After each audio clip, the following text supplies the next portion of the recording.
Digital 410 Media proudly presents the What's the Scuttlebutt Podcast with your hosts, Don Abernathy, Jeff Copsetta, and Dennis Blocker.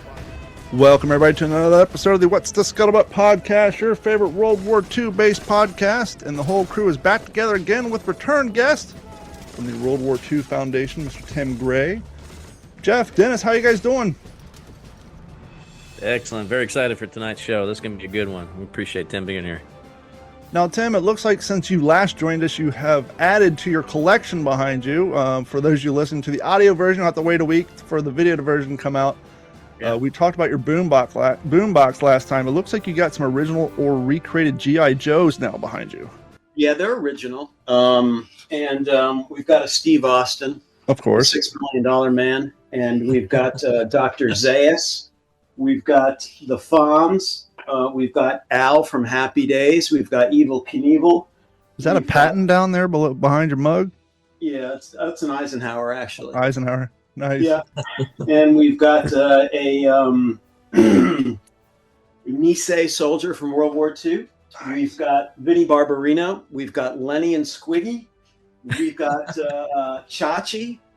And we have the Three Stooges. Now, I think we'd be remiss for the Steve Austin fans out there if we didn't remind the younger audience, not only is that an action figure, mind you, but that does, correct me if I'm wrong, have the see-through gem for the eye so you can get the full view of the Steve Austin perspective? Yes, it does. And it also has a appendage that you can add on. It's a bionic appendage. I guess I have to clarify where on the body. It's a leg, I believe, or an arm.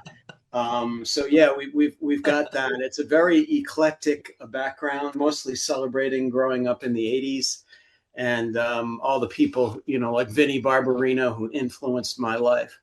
So, and one last question. What cartridge do you have inserted into the Atari 2600 over your shoulder? Missile Command. Nice. Oh, yeah. That's good. Yeah, we've got that. We've got Mario Brothers. We've got football. We've got Miss Pac-Man, Pac-Man Defender, Centipede, and Indy 500. So, yeah. That's so cool. This is all the stuff I hide from my wife. And that's just a quarter of it. The rest of us shoved in the corner in your garage. Yeah, it's under lock and key somewhere. Kind of like the three of us. This is just what made it into the house. The rest of it's all outside. I know. So we have a lot of new listeners to the show. So let's give our audience a little breakdown real quick of what the World War II Foundation is. What do you guys do? How you got started? And then we'll get into your new project. Yeah, we do documentary films on World War II that all air on PBS and American Public Television. They're all narrated by celebrities.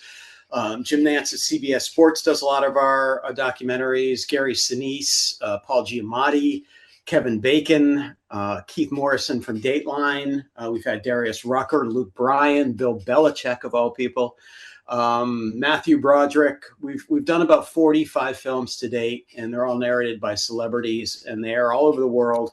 And then we have a museum in Rhode Island that was recently ranked as one of the top 10 World War II museums to visit in the world by National Geographic. And so we got a lot of cool stuff in that museum. So we started out doing the films, and I've been collecting World War II artifacts since I was about 6. And finally, one day, my wife said, get it out of the basement, open a museum, because I want to put a treadmill down here. And if you're married, you always listen to your wife. So now it was a win-win situation. So now we have a great museum. But yeah, we do about 3 or 4 films a year, and we just got really great people involved. So it's been a pleasure. We shoot them all on location. So we spent a lot of time in the Pacific at these small islands most people have never heard of. And then we spent a lot of time in Europe as well. Well, props to your wife, because I think a lot of gentlemen, their wives would just say, have a yard sale. Yard sale, open a museum, instead of put it on a folding table out in the driveway, put some tags on it, and move it. Yeah. I don't think you want to move some of this stuff. So it just kind of, different flags from different countries. You don't want your neighbors to think, badly of you. But it's a way to preserve history, and they don't teach World War II in schools much. these days. So when the students come to our museum, they're kind of experiencing these artifacts for the first time. And we probably had about 5,000 students through since we've been open, and we've not had one student who is disinterested. I mean, they're all fascinated, but we just don't teach it in school. So how do you learn about Pearl Harbor if you don't know Pearl Harbor from Boston Harbor? So, you know, we try to be that conduit to teach younger people about something that happened back in the 20th century that still impacts us today. Well, the good news for our children in the future, we have teachers like Jeff, who is a high school history teacher, and a previous guest who's on there, who kind of go out of their way to add more World War II into the curriculum to make sure it gets taught. That's great.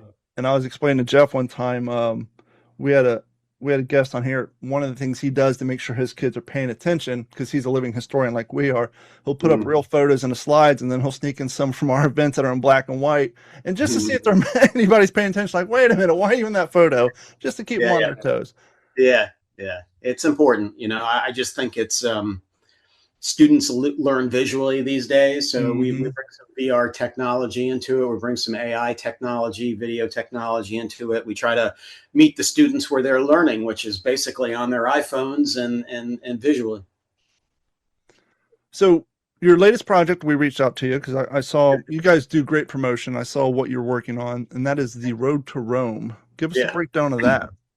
Yeah, that's a film that Jim Nantz is narrating for us. He just narrated it about a week and a half ago. And it tackles one of the really forgotten battles of World War II, which was the entire fight in Rome, and the entire fight, I should say, in Italy. A fight that began in 1943, in September 43, with the invasion of Salerno. And really, the fight in Italy ended the last day of World War II on May 8th in 1945. It was such a slog. The mountains, the Apennine Mountains, and the mules, and the mud, and just the horrific casualties at places like Monte Cassino and Anzio. So what we did is we focused the film. We shot it in Italy, and we went to Salerno. We went to Anzio and Monte Cassino and Rome and San Pietro, and all these places where these really infamous and famous battles took place. And we merged the interviews with veterans who were there. So it's a film that really focuses on contemporary video of what these places still look like today, but also with the archival flashbacks of what it was like to be at Anzio in 1943 and 44, and Monte Cassino too in 1944. It's just a staggering fight that was overshadowed by other things going on in the world at the time. Rome was liberated on June 4th, 1944. 2 days later, the Allies invade Normandy. So everybody had forgotten that Rome was liberated by the Allies, and they were on to D-Day in Normandy. But just when you visit the cemeteries there in Nettuno especially, you see the cost that was paid in not only American lives, but British lives and Polish lives and German lives. Hundreds of thousands of casualties took place in Italy, and it was just a really, really bad slog for a long time. It wasn't a sexy fight at all. It was just a lasting fight that went up until the last day of the war in Europe. And so we focus on Salerno into Rome, and it's a real great mix of what these places are like today and what they looked like during the battles. Do we think that it was slightly, well, not slightly, it was overlooked? Did the war correspondents kind of all shift to the big show coming up? Were they already over in France and Europe? Were there lesser known war correspondents in Rome during that time? Maybe it was getting less coverage in that manner?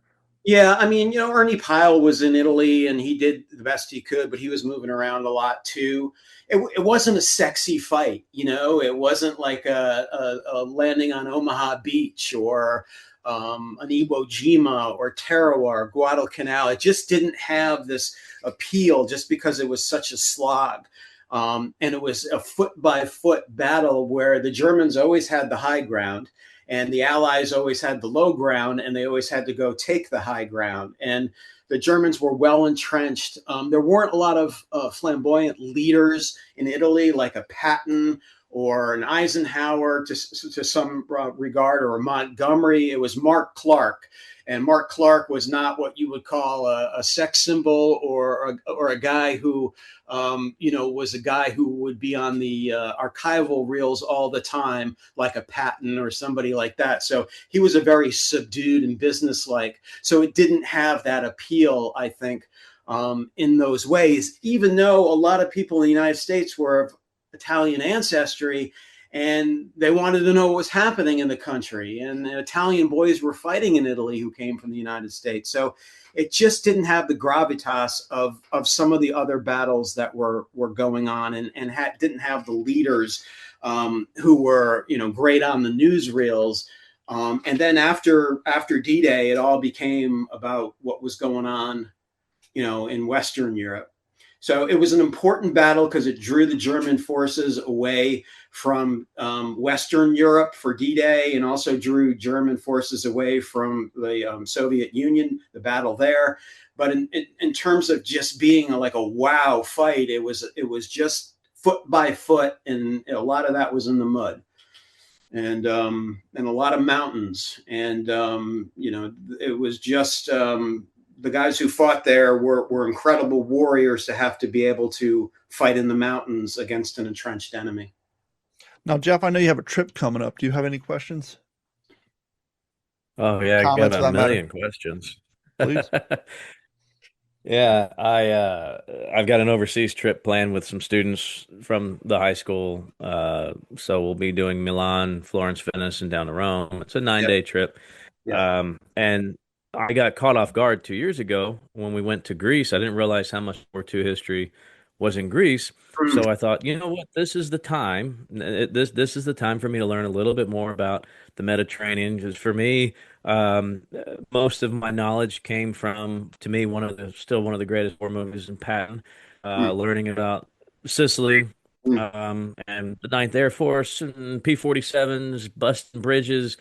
That was about my knowledge. And I'll be honest, I think part of the problem here is I have yet to find a wow book about the topic. I guess maybe that's my biggest question. And there's no offense to the authors, but I read Rick Atkinson's volume 2. Yeah, I was going to mention Rick. Day of Battle. And Charles Whiting's, I think it was Up the Bloody Boot, or I think that was the title. And Charles Whiting's a pretty decent author. I've read other work. So I will say this. I think so much of it, like you say, gets overshadowed. But one thing that really caught my attention was the amount of resources that were pulled from it because of the upcoming invasion. That really stood out to me. So it's not that it was just a slog. Well, they were constantly undermanned, under-resourced, and more importantly, inexperienced. If we think about the chronology here, when we invade, we only had the North African invasion behind us at this point, and anything that we were doing in the Pacific.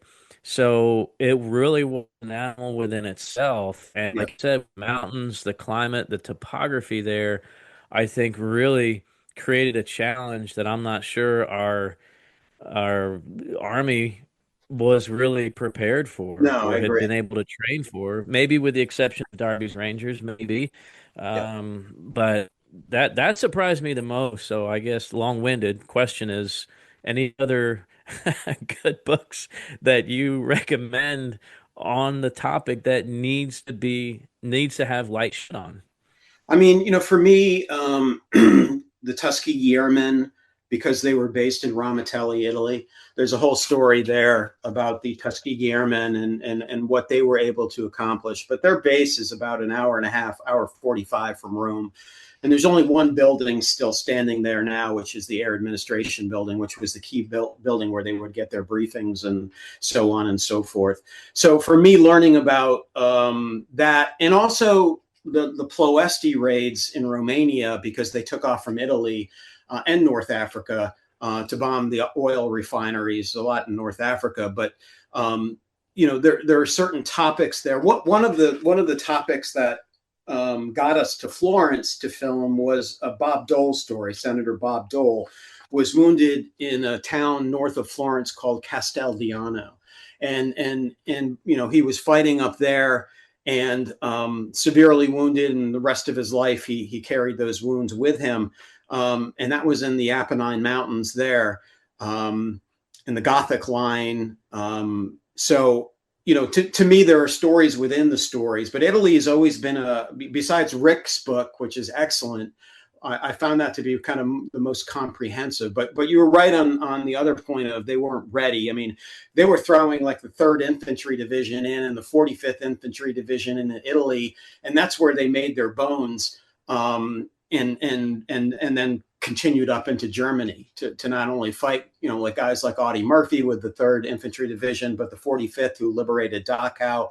So it was they were unprepared for that kind of combat in the mountains. And when you put green troops into a situation where the environment is so severe and so challenging, it's going to make their job 100 times harder. And so that, reading about the 3rd Infantry Division and reading about Audie Murphy, and also the 45th Infantry Division,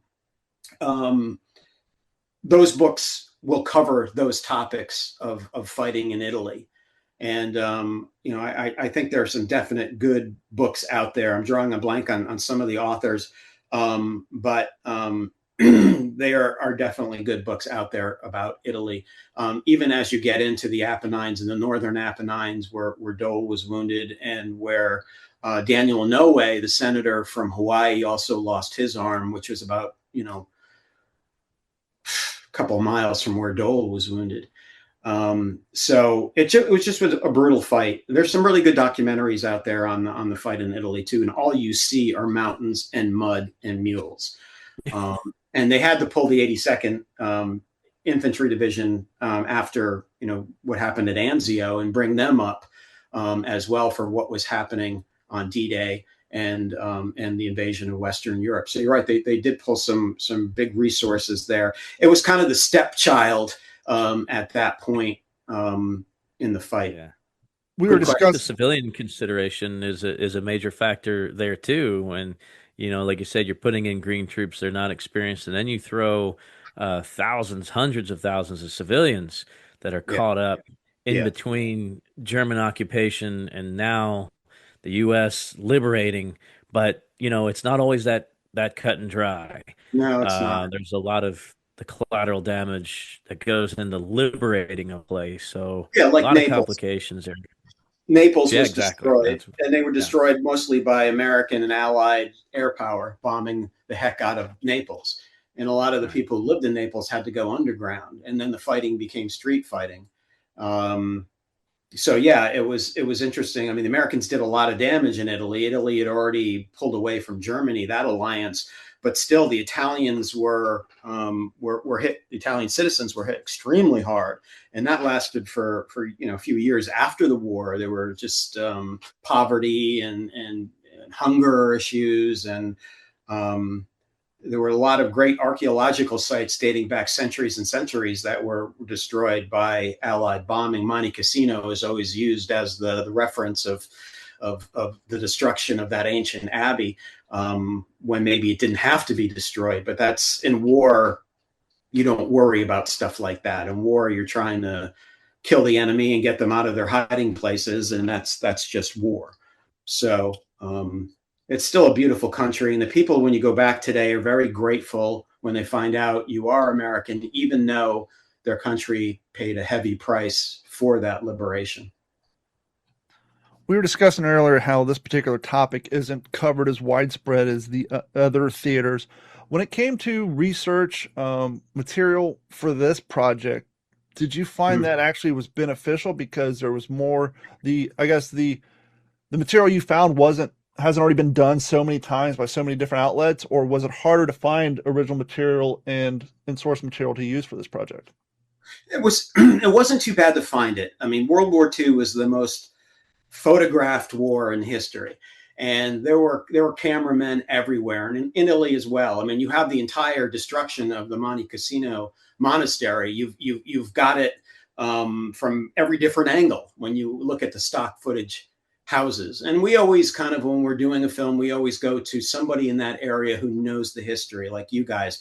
They've been studying the history of a specific area. They are the experts to go to, and they will take you to the places that the story should be told. And they also know the history of how the locals dealt with it and how the battle unfolded. So we always rely on people who know more about the topic than we do. I mean, if you can find a great historian in Italy or France or Holland or Luxembourg, you go to them because they know the history inside and out. And they're usually very happy to share that story because they want the story to get out. It was the same in Italy. We had a great historian there named Sean Winter. He lived in Naples for decades. He knew the people, he knew the history, and he was just a huge asset. And we had some other historians on our tour as well, both Italian and American. And it just pays to do your research. But finding photos of Italy wasn't hard during the war. Finding video of Monte Cassino wasn't hard. Finding video of San Pietro was hard because that battle was actually recreated to make a documentary film. I think it was John Huston who did that, or John Ford, John Huston. So he recreated the whole battle and then the 36th Infantry Division was also involved in that, and the 34th Infantry crossing the Rapido River there, and that was a bloodbath. There are a lot of monuments in Italy to battles that became bloodbaths.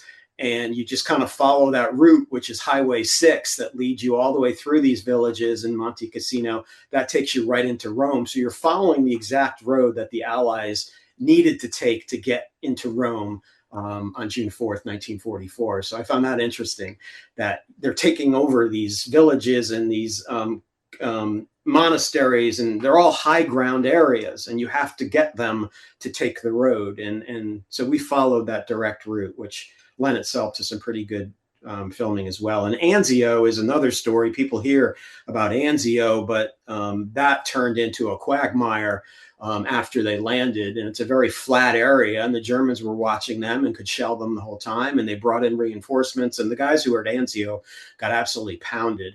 And now it's a resort city today, like a lot of these places in Italy. You go back and they're all beautiful, but they are still all bullet holes in the buildings, and they're all there's still damage left from the fight at Salerno and Anzio and other places. So that's fascinating to me, that they preserve these damaged buildings in order to remember what happened here.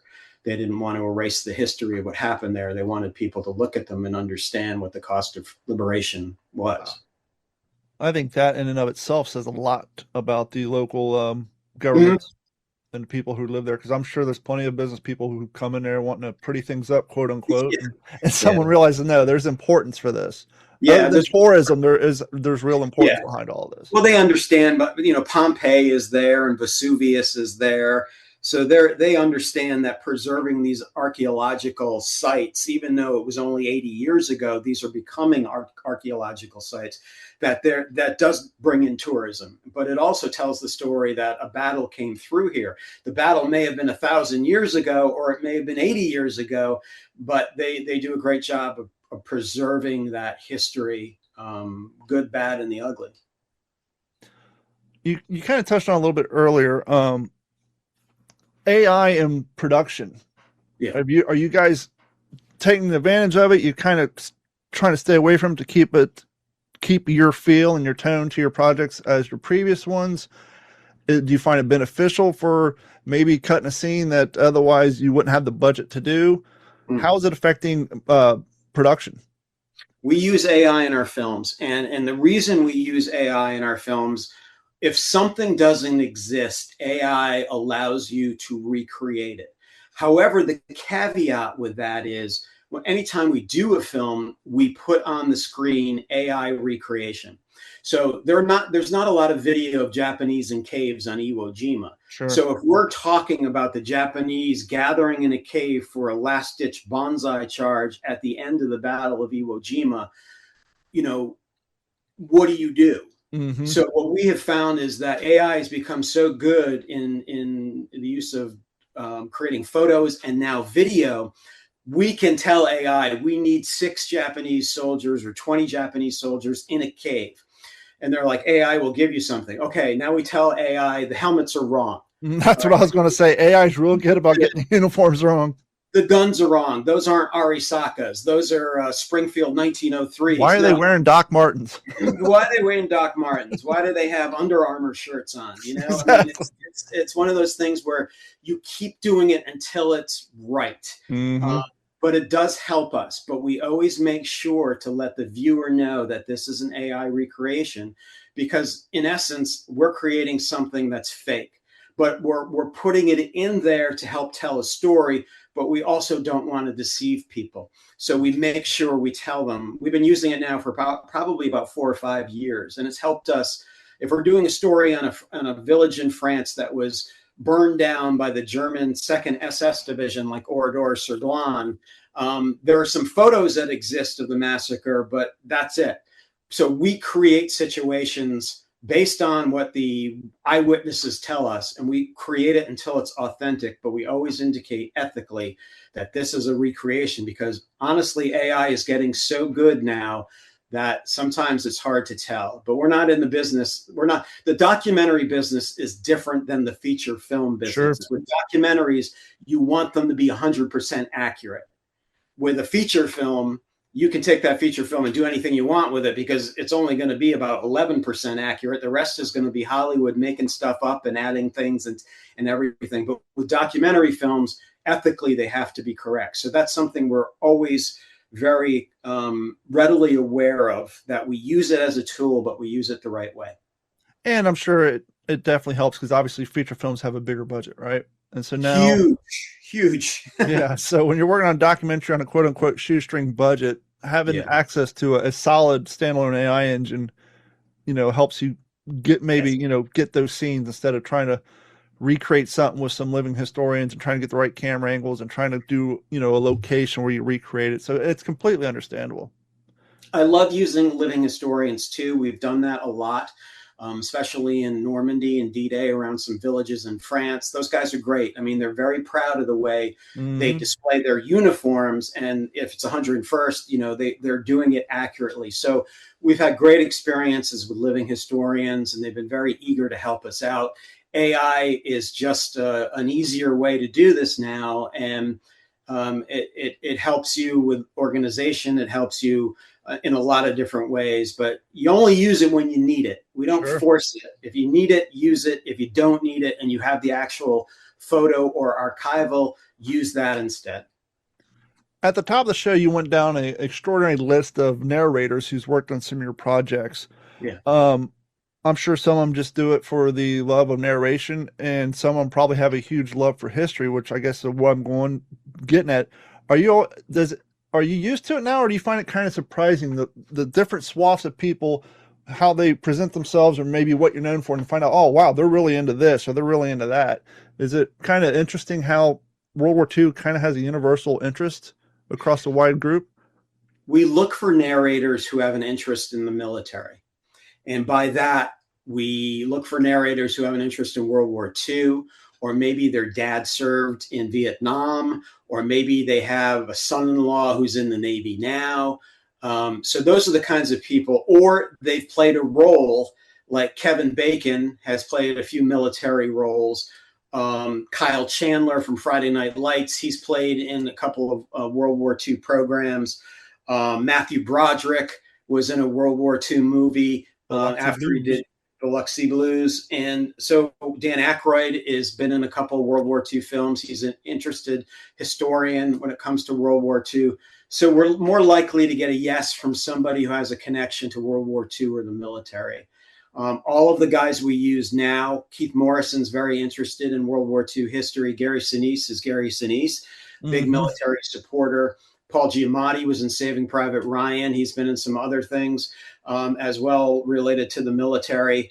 Jim Nantz has a son-in-law who is a fighter pilot on the Gerald Ford, the aircraft carrier. So Jim just likes to support military-related projects. So they're all good people, and they're all interested in it, not just for the sake of narrating, but because they have this intrinsic interest in what they're talking about or what they're reading. Dennis, do you have any questions? Tim, thank you for joining us. Yeah, absolutely. And, more of an observation. When I was interviewing lots of World War II veterans over the years, I would talk to the guys in the Pacific, and they would have some buddies standing around the table that were perhaps in the Battle of the Bulge, and the guys in the Pacific would say, "Well, thank God I wasn't there. I can't imagine freezing my ass off and having to dig in holes that you couldn't dig in because the ground was so frozen." And then the Battle of the Bulge guys would say, "Well, thank God I wasn't in the Pacific. I can't imagine not knowing where the enemy's at. They're behind every bush. They're in the bushes. They're on the trees. They're underneath you. They're behind you. Maybe they're dead. Maybe they're not dead. Maybe they're going to come back to life." And the guys from the Battle of the Bulge felt sorry for the guys in the Pacific, and the guys in the Pacific felt sorry for the guys in the Battle of the Bulge. But the guys in the Italian campaign felt sorry for nobody. Yeah. Because it was such a slugfest, so brutal, so horrible. They couldn't imagine being anywhere else, and anywhere else would have been better. And that was some kind of observation that I really stood out to me through the years interviewing all these guys. I wanted to ask you, one of my favorite, we've actually done episodes where we talk about our favorite World War II movies and whatnot. And one of my favorites is the story of G.I. Joe. And I really loved that movie. And one of the things that I appreciate most about it is it goes and it tackles a subject which was not handled a lot. And I think you know what I'm talking about, sir. PTSD, yeah. Yeah, exactly. Which wasn't even a diagnosis back then. And back then it was, shell shock, things like that. So yeah, very few World War II movies that came out around that time tackled that. The Best Years of Our Lives is one that did, and that was an incredible movie. But yeah, I agree 100% on G.I. Joe. Yeah, and just that whole thing with the sergeant who was just trying to find a record player the whole time. And he finally does, and it turns out to be the one thing that took him over the edge. Yeah, that was very well executed. But I was wondering, sir, what are your favorites? Your favorite? They run the gamut. I mean, Casablanca is my all-time favorite movie. It just happens to be a movie that came out around the time that Operation Torch took place, the Allied or the American invasion of North Africa. The movie was filled with refugees from Europe who were actually fleeing occupied Europe and ended up in Hollywood and acted. It had the undertones of the evilness that was happening in Europe at the time. I mean, Casablanca to me was and is my favorite movie and / World War II movie. I think there are others, always on the list. I mean, everybody talks about Saving Private Ryan, but I also love Kelly's Heroes. I also, it runs the gamut. It seemed like Telly Savalas was in every World War II movie you can think of back in the 60s. I mean, The Longest Day is unique because it was actually filmed in Normandy. So they filmed at Pointe du Hoc. They filmed in St. Mary-Église. They filmed at Omaha Beach. They filmed, the Canadian sectors and the British sectors in those sectors. So that to me is great because when we go back to Normandy, we always like to visit those places. And so to see a movie that was actually filmed in that location where the fighting took place is rare. It doesn't happen these days. So that's another one. But I mean, I could list, everything. We could be here for an hour and a half talking about, Where Eagles Dare, and there are others. There are movies that are more realistic, and then there are movies of World War II that are a little bit comedy, a little bit drama, like Kelly's Heroes, The Dirty Dozen as well, based on a true story, but not based on a true story. I mean, the percentage Hollywood takes a film. I think it was Tom Hanks who said this. If the Hollywood takes a film that's based on a true story, by the time Hollywood gets done with it, 11% of that story, the true story, makes it into the feature film. But there are elements, Saving Private Ryan with the Nyland brothers from World War II, and how Spielberg based that on the Nyland brothers from Tonawanda, New York. And so there was some truth in looking for Private Ryan, and how that all went down. But they're still making these movies now. They're still, Pressure just came out. Fury came out a few years ago. So Hollywood is still, I believe, interested in telling these stories of World War II because it resonates with an audience in a lot of different ways. And some of the ways it resonates is, well, you're looking back at a time when it was pretty clear what everybody was fighting for. And there were the good guys and there were bad guys, and the good guys wore the white hats and they were fighting for democracy, and the evil guys wanted to take over the world and enslave other people.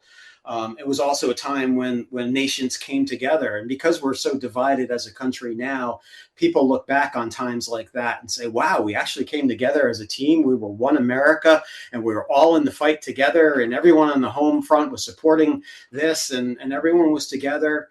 So they look back at, I don't want to say a romantic time because, 70 million people died. It can't be a romantic time when 70 million people died during a world war. But the clarity of that war was unlike any wars we've ever had.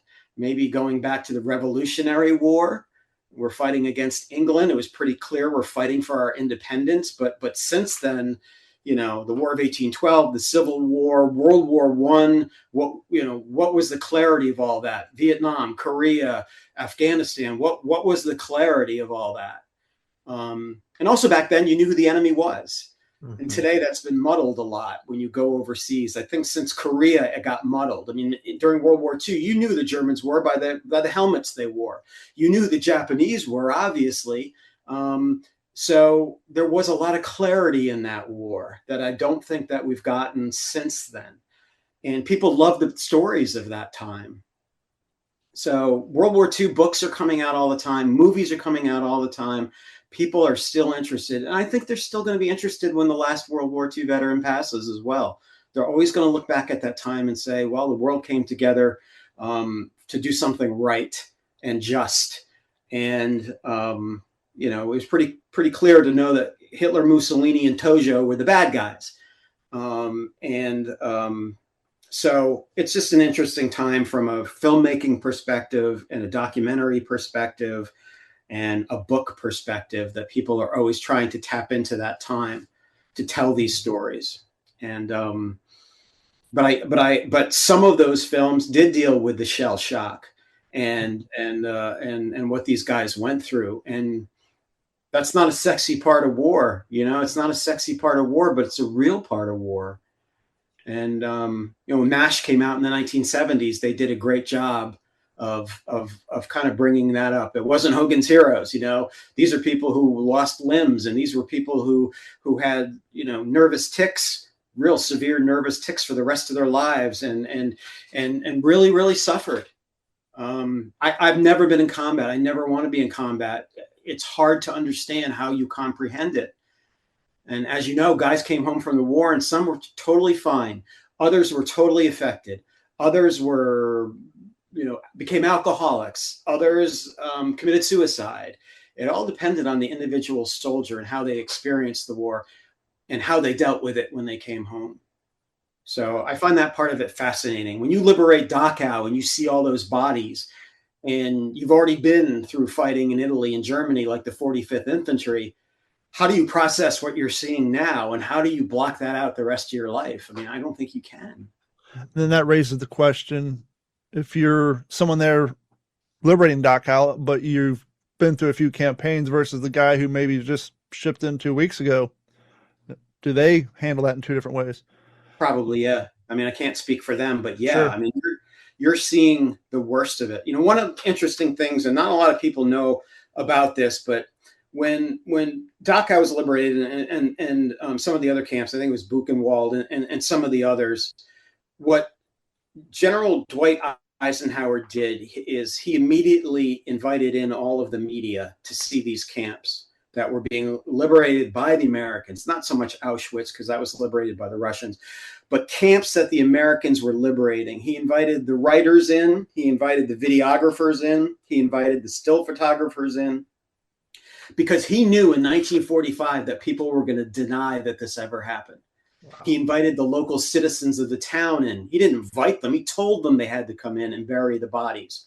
he wanted as many people to write these stories and photograph this and to talk about it, because he knew someday it was so over the top that people would deny it happened. And that's what got the guys convicted at Nuremberg. A lot of it was the video evidence of these camps and everything. But imagine having the foresight, if you're Eisenhower, to know in 1945 what you're looking at is so over the top horrific that people will deny that this ever happened because it was so blatantly bad. That he brought everybody in. And that's why there's so much video evidence. There are still people who deny it happened, that it happened in Hollywood and not that many people died and everything. But I thought that was a smart move by Eisenhower to see the future. Absolutely. Back to your previous comment about the evolving interest in World War II. A few years ago, there's a meme out that says, when you turn 35, you get interested in one of two things, World War II or smoking meat. Well, the good news is there's 35-year-olds coming around all the time, and there's plenty of good books and movies. And you brought up pressure, which I was going to bring up, but not so much about pressure. But when you find out that a large feature film on World War II comes out, do you see a spike in your documentary views? Because people are renewed interest in the topic? Yeah, you see that with Nuremberg, with Russell Crowe's Nuremberg, Rami Malek's Nuremberg. You saw that with Fury. You saw that obviously with Saving Private Ryan. And, while the feature films maybe aren't as accurate as a documentary, they're not. What they are is a conduit for people to want to go and Google Group Captain Stagg, or Eisenhower. So once it's out there, you find out that people are doing a little bit more research. And I think that's a great thing. Even if the movie sucks, at least somebody has brought up the topic in a broad sense where it's going to be seen on streaming platforms and other in movie cinemas, and they're talking about it. And, Band of Brothers still resonates with people today, the Pacific. And then when Masters of the Air came out, people wanted to know more about the 8th Air Force and the Tuskegee Airmen. And so anytime it's brought out in the public, we get a spike in our views, and we get a spike in people wanting to visit the museum, and we get a spike in people just wanting to know more about Pearl Harbor or D-Day or Market Garden. We just finished a film on the Wall River, and that's been out, and we're getting people who never heard of the Wall River crossing. It was featured in A Bridge Too Far. Robert Redford played Julian Cook, who took the guys across in the British canvas boats, and they were a suicidal mission. But once it's out there, people are like, "Oh my God, didn't know that happened." And I think that's a great thing. And there's so many topics that are still remain that haven't been done, whether it's in the documentary format or the large film format. So that's another nice thing about the topic of World War II. Briefly, if you don't mind, let's talk about museums real quick, just because you're discussing yours. But Jeff and Dennis and some of their colleagues out in Texas, they just started an organization called COG, called the Conservators of the Greatest Generation. And one of the things that organization is going to do is work with local museums, starting obviously throughout in Texas and throughout the country. I didn't know if maybe Dennis and Jeff wanted to talk about that a little bit with you. Jeff? Yeah, well done. Appreciate the mention there. Dennis and I kind of have boldly stepped into taking a concept and making it a reality. Things that we have been kind of toying around with for years. And we knew there was always something more, and we didn't know what that was, but we knew there was something there. And that kind of became into being this past fall. And so we started this 501c3 and got a good board of directors and some founding directors and people who were really interested, folks we knew from previous employment in museums and living history and everything, just that have kind of followed our path. And Dennis and I attacked this from two different sides because we were just, that's what makes us, I think, such a good team.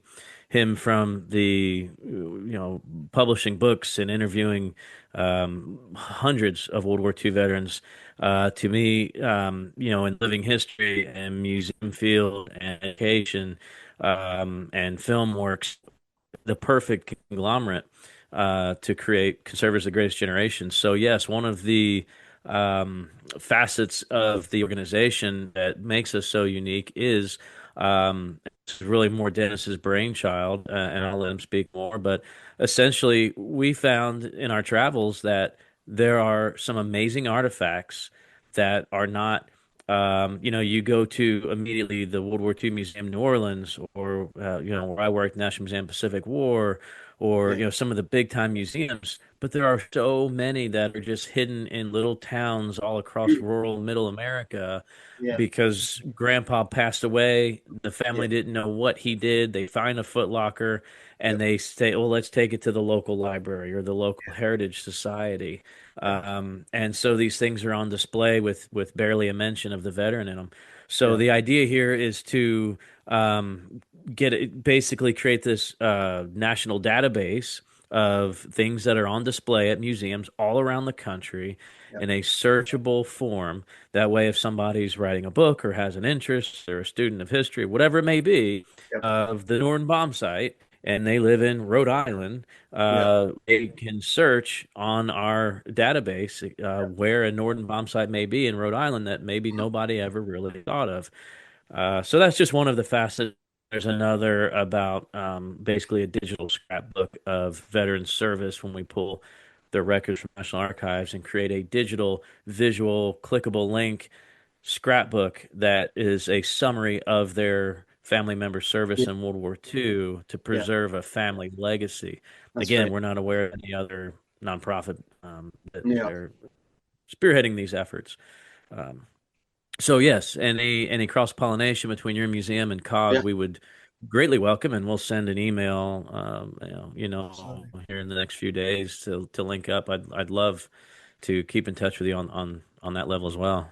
Yeah, we do have a Norden bomb site, so that's you can find one in Rhode Island at our place. But I think that's a great thing. You bringing it up. A lot of family members want to know more because mom or dad didn't talk about it, as you said.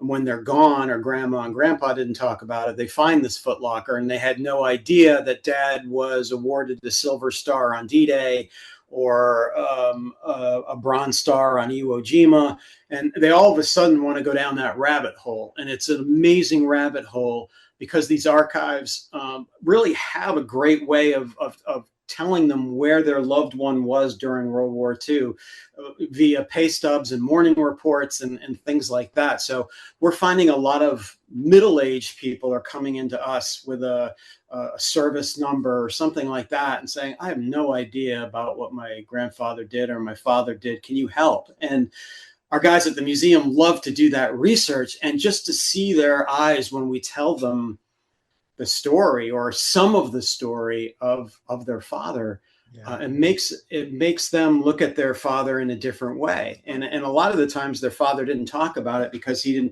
didn't want the family to think about grandpa or dad in that light, where they saw bad things and they did things that their government asked them to do in order to win a war. So it's interesting that the veterans didn't talk about it, but now the family members want to know much more. So that's a great idea. I like that idea a lot.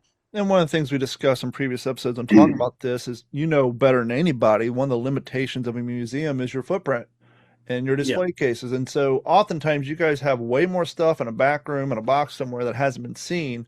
And so when you have a website like this where someone says, oh, this museum down here has this piece, it may not be on display, but now they might come down, schedule time, and they can actually see this. Whereas, so now you have the ability to pull something out of a box you may yourself forgot that you had because you don't have room for your display for it. Yeah. Yeah. We try in our museum, it's more focused on the personal stories. So everything we have came from the war. It's all original that we know of. And we try to put a personal story in every uniform and every artifact, a map, whatever it is, because that's you just don't go in and look at an artifact. You go in and look at the write-up of the artifact, and it's tied back to an individual from that time. And I think that's what fascinates people. A guy told me, he said, you know why People magazine is still around today when all the other magazines have gone out of print? And I said, no, why? He said, because people are fascinated by people. Mm-hmm. And people love to read about other people and what they've done and what they've experienced. And that's the same with World War II people. It's like you read about this guy and you're like, I can't believe this is his uniform, and he was a German medic in World War II. And here's his ID card, and he's wearing that uniform, and it just is a great way to educate. Dennis, Jeff, anything else? Oh, just thank you very much for what you do. It's gonna outlast all of us. It's going to last for generations and generations. So I think what you guys are doing too is amazing. And, I just think being able to have that database and work with other museums opens it up globally to people. And I think that's important. I mean, that's what the internet's for, really, that and ESPN.com. But no, it's just a way to really bring the stories to a wider audience. And so the author I was going to mention earlier for the Italian campaign, Alex Kershaw, is a great author. He wrote The Bedford Boys and The Longest Winter, and Alex is a friend of mine. He wrote a great book called The Liberator, and it talks about the Felix Sparks and the 45th Infantry Division in Italy, and then into Germany and liberating Dachau and what they went through. But Alex talks in that book a lot about Italy. So, between Rick Atkinson and Alex Kershaw, those are two authors, if you're watching tonight or listening tonight, that I would definitely check out about the fight in Italy. Yeah, Jeff and I are both leaning out of frame because we both have The Liberator somewhere on our bookshelf. Yeah, it's an amazing story. And, when Felix gets to Dachau and what happens there when they first liberate Dachau and the chaos, and, what he was able to do to calm his men down, because they were really fired up when they got there and they saw all the bodies, and and the SS are still hanging around, and that's a recipe for disaster. Yeah. Well, after reading The Few, I became an Alex Kershaw. Yeah, The Few is great. Alex is just talented.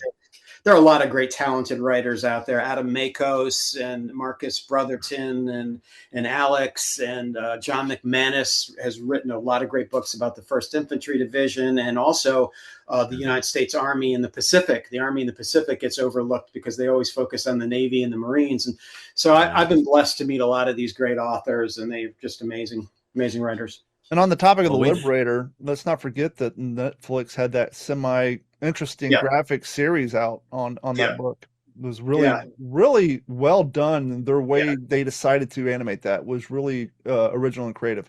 Yes, very much so. Well, we've had McManus and Magos on several times, but maybe you can help us get Mr. Kershaw on. I've reached out to him I'm sure Alex would love to do it. And Adam Makos is such a talented writer too. And Marcus Brotherton has written a bunch of great books. He wrote Gary Sinise's book, co-authored that with him, but he also has written about the Band of Brothers, and he would be a great guest. I mean, there's just so many talented writers and documentary filmmakers out there who are doing great things about World War II. Although I do have to say the all-time greatest World War II documentary is still The World at War, and which came out in the 1970s. And Laurence Olivier narrated. Laurence Olivier narrated that. It's still the best that has ever been done, because a lot of those people were still alive in the 70s. Yeah. So that's the gold standard for anyone. I mean, there's just something about Laurence Olivier that I think the first episode he says something like, "Down the road the Germans walked," or something like that. And you're like, that was the first episode. That first scene you're talking about was the Germans coming into Ordor-sur-Glane to execute 643 civilians in that village. City. And that's how the series starts out, and it's just incredible. Oh my gosh. Yeah. So, well, Tim, before we go, I got to get this out. Sir, where do you rank Lauren Bacall teaching Humphrey Bogart how to whistle? Where does that rank in your? That's up there.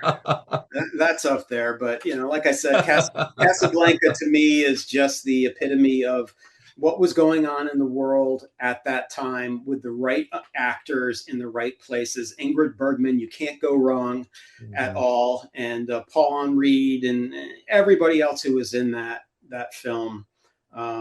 Still my all-time favorite. And but there are a lot of great World War II movies out there. Depends on your mood that night. Mm-hmm. Well, the nice thing about the old film is it digitizes really, really nice, and it comes out really clean. Yeah, on AMC and some of the other networks. And I mean, there's just some great movies that were made during that time, 42, 43, 44, 45. It was the golden age of Hollywood. And we did a film on Bob Hope, and that was a great film to do, talking about Bob Hope and his trips to the Pacific and Europe during that time, and just performances in front of guys who needed a little bit of home, and he delivered that, and just an incredible entertainer at that time. Absolutely. And before we wrap it up, just on the topic of entertainment, you can go on Roku TV and some of these other streaming apps and watch old game shows like Match Game 77, Yeah. 78. And because they didn't talk about it so much, you kind of take for granted how many of those guys were in the war. An example, I was watching Match Game 78, and the contestant came on and said he was the last person. He's actually at that time flying an all wood frame GM plane, something. I'm not in aviation. And G. Rayburn, he kind of picked up, like, he started asking real technical questions about this particular plane. I was like, wait a minute, Gene's got some stick time. And I looked up, he flew like 4 or 5 bombing raids or more in the Pacific. It's like, you could tell, his interest. And then I started going through the whole panel, and so many of those guys, either during the war or right after the war. And that goes through all of Hollywood through the 60s, 70s, and 80s.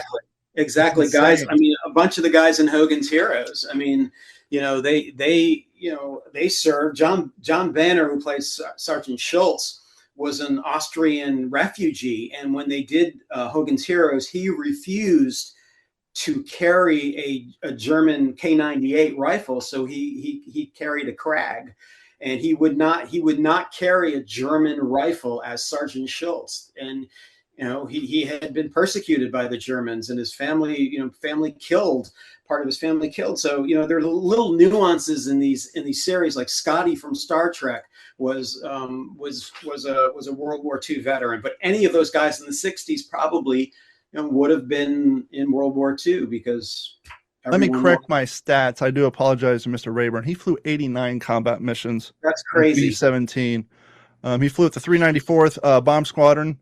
Let's see here. Decorations. He was awarded the Distinguished Flying Cross and the Air Medal for his service. He flew 89 combat missions. That's just 89 is absolutely incredible. Mm-hmm. But they didn't talk about it. But any of those guys in the 60s would have probably been World War II veterans and been on Guadalcanal or someplace that they left behind and made it in Hollywood. You could go through that whole list. And probably pick out hundreds of them. Before we wrap it up, where can people find some of your movies, information on the museum, on you? Yeah, we got a bunch of our movies on YouTube, and that's at the WWII Foundation. And then our website, they're all there for free, which is WWIIfoundation.org, WWII Foundation.org. So we've got, I think, about 43 of them up there now, with some more coming up.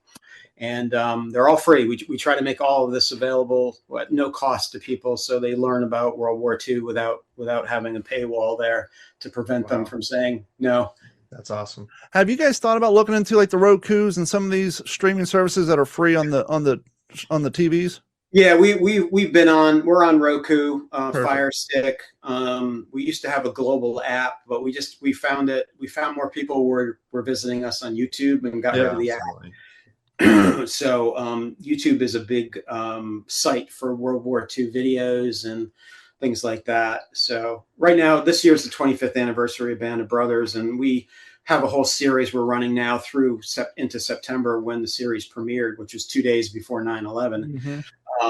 So we sat down with a lot of the veterans before they passed away. So we're doing a lot of shorter videos with Bill and Babe and a lot of those guys, and Dick Winters and people like that. So those have been really, really popular.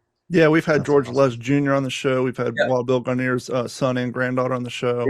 Yeah. Those are all real popular. Well, thank you so much for your time. And as always, head over to WTSPWorldWar2.com. Find links to all Tim's sites, as well as links to this video that'll come up probably a week or two later. Thank you guys so much. For myself, Jeff, Dennis, and Tim, you guys have a great one.